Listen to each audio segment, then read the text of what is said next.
Hello, and welcome to part two of our series on how to stop overspending. In part one, we covered 6 tips to help you be more intentional with what you are buying and start weaning yourself off of credit cards. Thanks for joining me today at Sisters for Financial Independence, where we cover topics related to money, motherhood, and everything else in between. Before we get to the tips, I want to share with you this clip from Kosher Money. Please listen in closely as he describes how credit cards artificially inflate the kind of a lifestyle and spending power that many of us can truly afford, which leads to overspending and debt. No one sees what happened behind closed doors. But inflation has come up. Things cost more money than they ever have, even more than when our parents and grandparents were growing up and starting families and buying homes. Credit cards are more prolific. They're practically everywhere. You can't go look through your mail without an offer. What are you seeing behind closed doors? And we'll get into the nitty gritty of it. Is debt a problem? This is a great question. And part of the challenge of this question is there are multiple dimensions and directions to beginning the conversation. The way people live, whether they are consciously doing this or not, is like this. I have 2 income streams in my life. The income I have usually through my labor. I have a job, I have an income. The second is my credit cards. And so what credit card has done, from my perspective, is it has artificially inflated person's sense of what is available to them in the form of spending power. So let's just make an easy example. And this is the typical client walking through the door. And then you'll see why I'm setting it up this way, why they find themselves then in the problem. They walk in and say, okay, can you please tell me your annual gross income? Yes, $100. Well, you're spending 120. Why aren't you spending 100? Oh, well, let me tell you about my credit cards. So that means already out the gate, problem began with, you should have lived with 100 and you're living with 120. So you gave yourself almost like an illusion that you have $120 available of spending power. Now, if you think about that, once you start dealing with communities and on societal level, we have a fab layer of artificial pretend income source.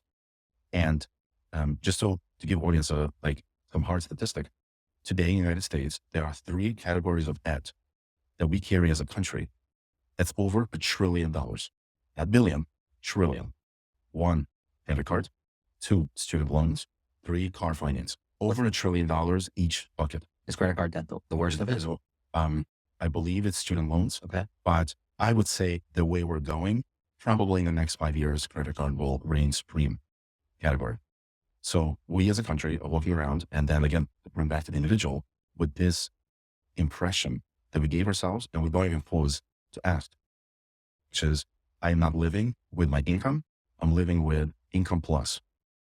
And I'm just going to do this until moment when all of a sudden I maxed out one of the 2 income stream credit cards. And all of a sudden I can't swipe it anymore. And so what winds up happening to the way I see average person, even as they describe it, is instead of I had a moment of conscious, intentional realization, I can't keep doing this. Instead, I hit a wall. I swipe the card and it's declined. And then the hard reality settles in, which is the 100 that I was earning still needs to be spent on what the 100 was being spent on. So the debt I carry now on the credit cards, I cannot service with the 100. And then the credit card then delivers a knockout punch. Welcome to your 20 plus interest rate on the debt you are carrying. And so next thing you know is, oh, I had my $20 of credit card debt, which becomes 25, 30, 40 in a matter of months, certainly over a year. And so when people come in, again, give you another scary number, anywhere between $50,000 to $200,000 of credit card debt. People come to my office carrying that type of debt as a family. What are the ages of the people that are coming? Anywhere between, average, I would say between 35 and 55 years old. And when we break down the numbers, what we discover is, let's say we'll take middle of the road, $100,000 credit card debt. Actual spending, like accessories, clothing, food, of that number would have been between 60 and 70,000. So by the time they came in, they are drowning. Easily $20,000, $30,000 of interest accruing on those numbers. You got 20+% interest. That number is going to be astronomical in no time. Or the other disaster, which is, well, I was making minimum payments, to which I have to respond, I hate to do the math with you, but the interest rate that's accruing is outpacing so badly your minimum payment that you're literally going to default even while making monthly payments. You're making me sad.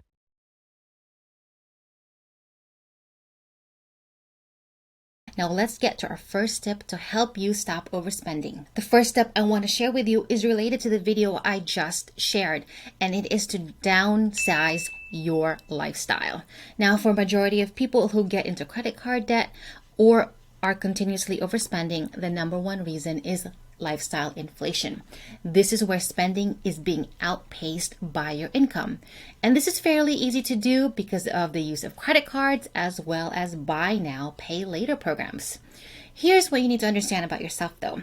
You have a baseline level of luxury. This means that you are going to enjoy certain kinds of things at certain price points. But as time goes on, some of those things no longer have this feeling of luxury.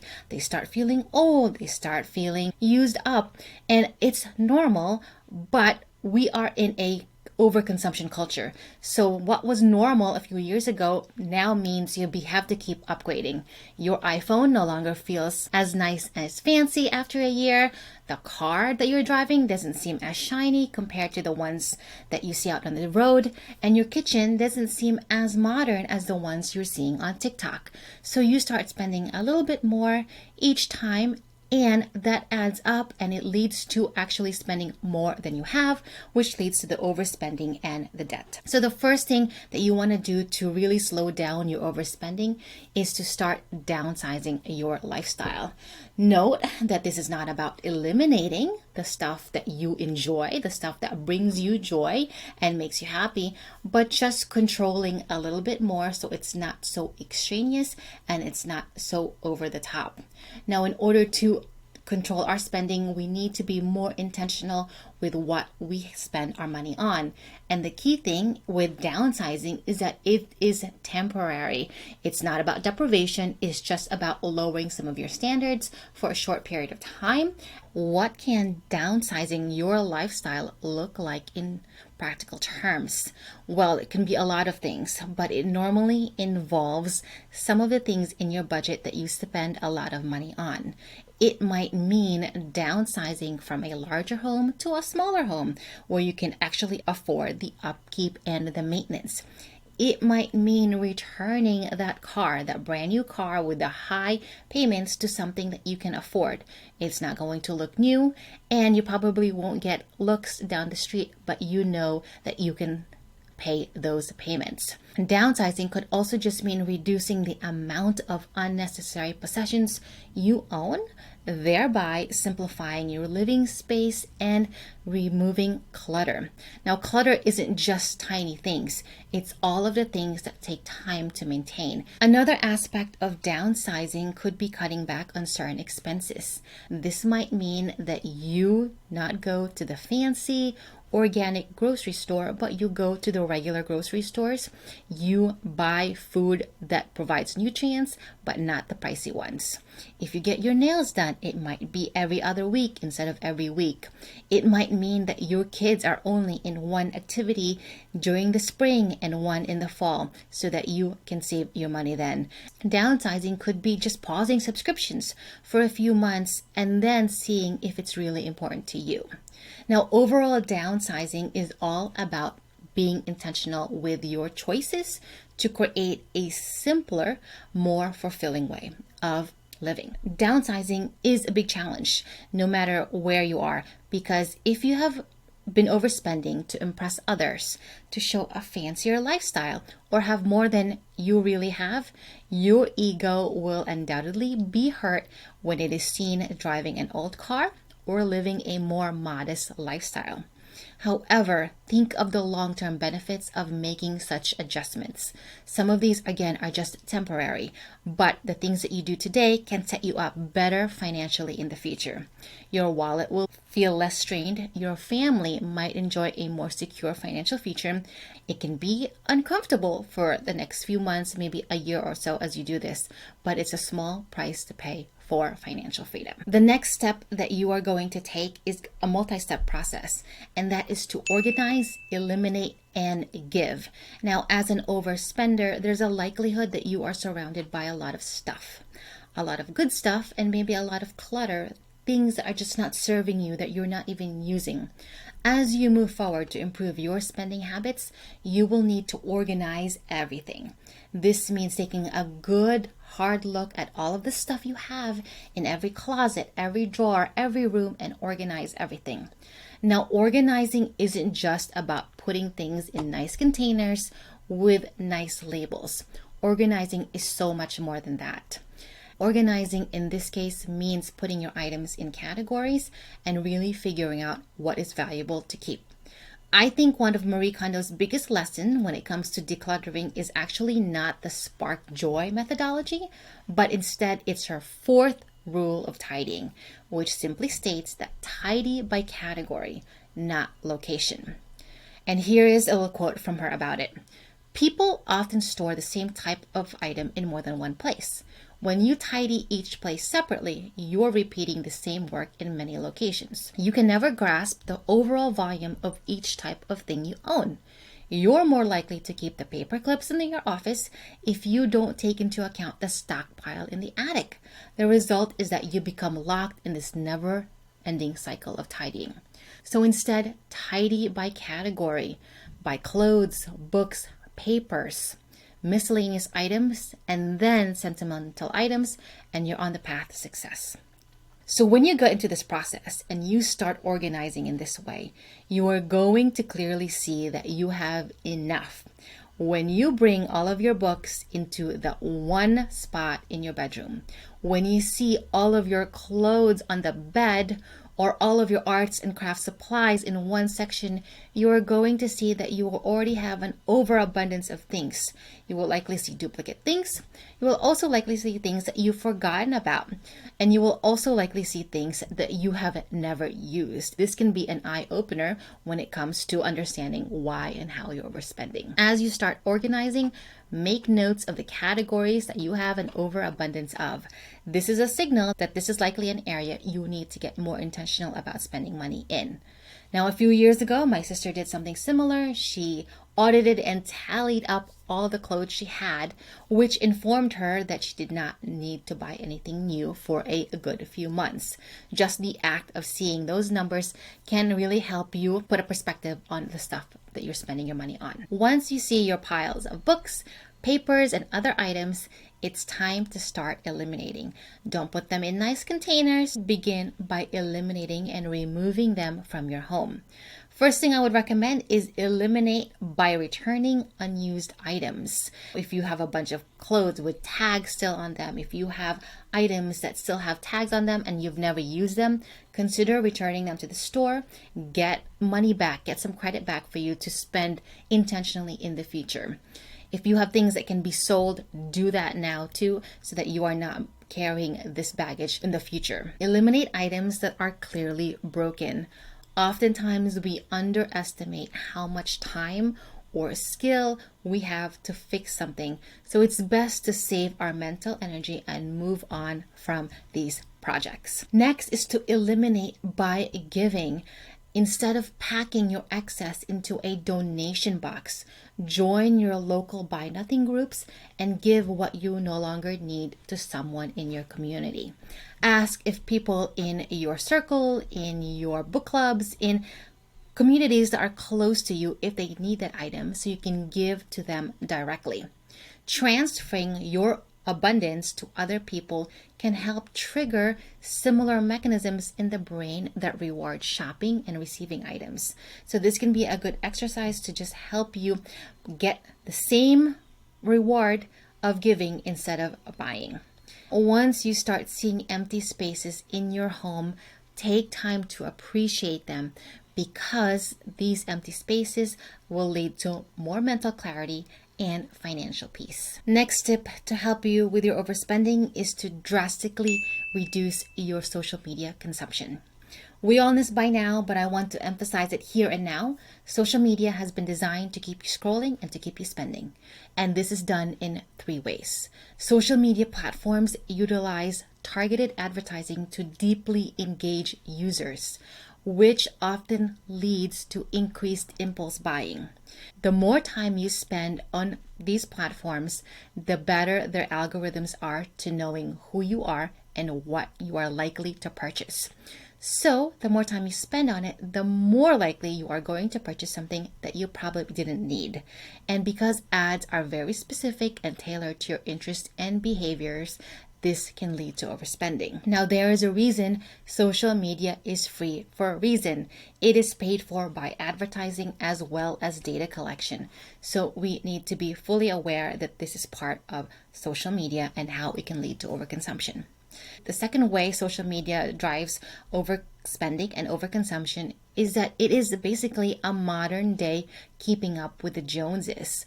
Whereas before you would look to your neighbor to see what they were buying, what car they were driving. Now you can feel pressured to buy more to match the lifestyle that you see online.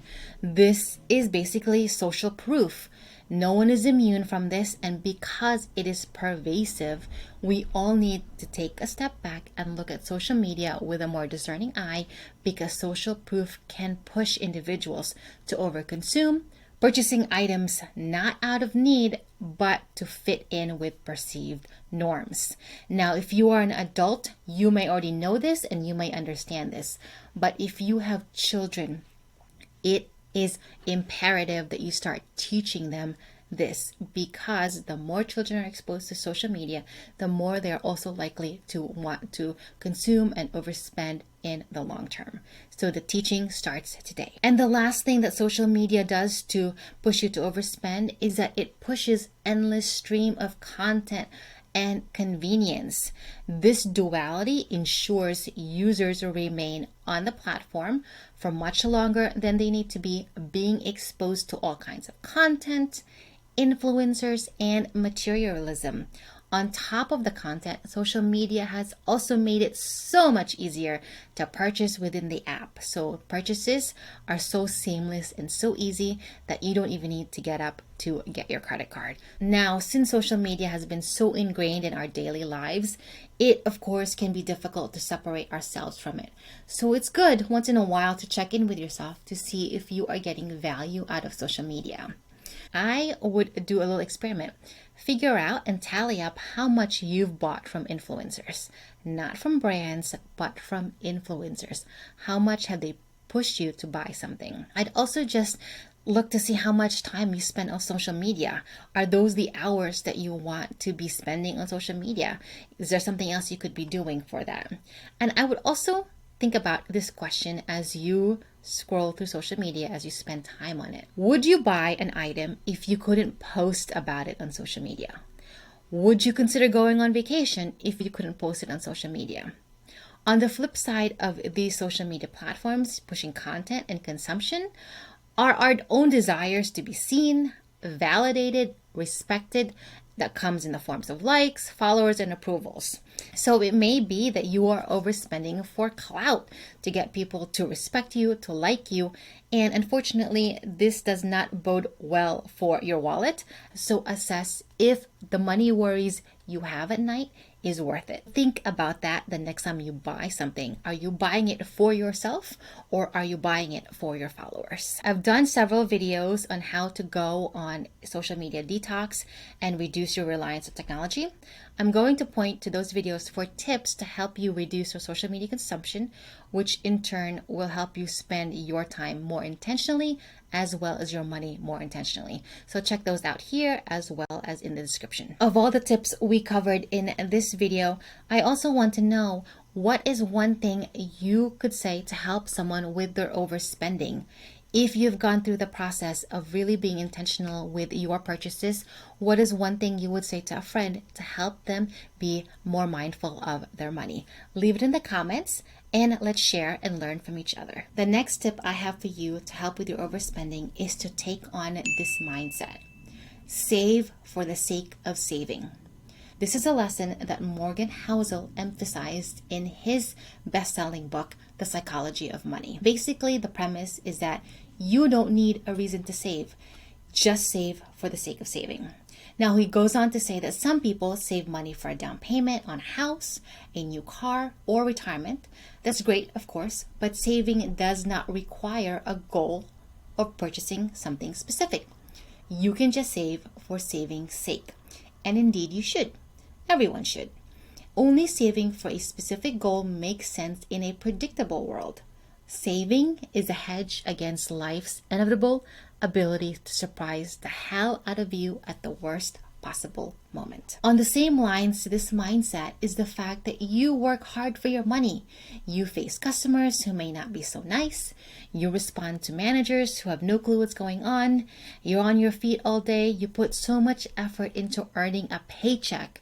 It's time to get intentional about what you are spending your money on. Don't give your money away so easily. $5 here, $10 there. All of this adds up. Now, I also want you to consider every business out there wants your money. This is why you see advertising, you see marketing, you see influencers. But I also want you to take on a new mindset that every business out there needs to be earning your money. If you are going to eat, the food, the service better be top notch. If you are buying something, it better be made of quality materials. Do not settle for mediocre things. Do not default to spending your money just because you can. Make these businesses earn your hard-earned money. If you need help understanding this mindset a bit more, consider the hours work calculation. Basically, you take your hourly wage and use that as a comparison point for everything that you purchase. So a basic example is that if you make $10 per hour and you're going to buy something that is $50, you would have to work at least 5 hours to pay for it. Most likely more with taxes. But it makes you think about the cost of everything and really the value of your hard-earned dollars. Of course, over time, as you earn more, your needs change and your values change, your calculations will change. So you may end up spending more on things that truly bring you value and bring you peace of mind. Tip 5 to help you with your overspending is to make your goals measurable. Part of the reason why many of us overspend is we don't budget and we don't make concrete financial goals. A key thing that we all need to do to get our spending under control is to make our financial goals measurable. This means we attach a date, a number, and a reason to each goal. By doing so, we create a clear target for ourselves and our money, and we can track our progress better. For example, if you want to be debt-free, you need to outline specific details. What are your numbers? How much debt do you want to pay off? By what date? Additionally, consider how you will celebrate when your goal is completed. Will you treat yourself to a nice dinner, a small trip, or something else? Or do you just want to have that peace of mind that comes with being debt-free? Now, if you want to save money, it's important to define your savings goals clearly as well. How much do you want to save? What will you use that money for? Are you saving for a vacation, a car, an emergency fund? How much is that money so you know you have a goal in mind and you can track progress? By specifying the amount and the purpose of your savings, you will have a tangible goal to work towards. When you start setting these goals to be measurable and specific, it focuses you and your money effectively. It helps you to prioritize your spending. It helps you avoid necessary purchases. You now know that you can say no to certain things because you have a goal in mind. The last tip I have for you to help with your overspending is to know your why. Now, here on YouTube as well as on other platforms, you will find thousands of people that have shared why they decided to get intentional with their money, go debt-free, or save as much as they can. It's important to find and know your why. Why do you want to stop overspending? Why do you want to get out of debt? Why do you want financial freedom? Living with less has so many different impacts, and you need to find one that resonates with you. What is your why for wanting to reduce your spending, reduce consumption, get out of debt, and so forth? Once you know your big picture goal, it'll be easier to say yes to opportunities, no to situations that will negatively impact your goals. Your why will become your guiding star for yourself and your family. And that's going to be huge when it comes to decision making, when it comes to purchases, and comes to spending within your limits. Thanks so much for joining me here today at Sisters for Financial Independence. If this video has been helpful, please give it a thumbs up and share it with a friend. I hope that the tips in this video provide you significant steps towards curbing your overspending habits and being more intentional with your money. If you missed part 1 of this series, How to Stop Overspending, I want you to check it out here. And I think this video can be helpful too to help you with your money. And I will see you next time for the next video. Bye.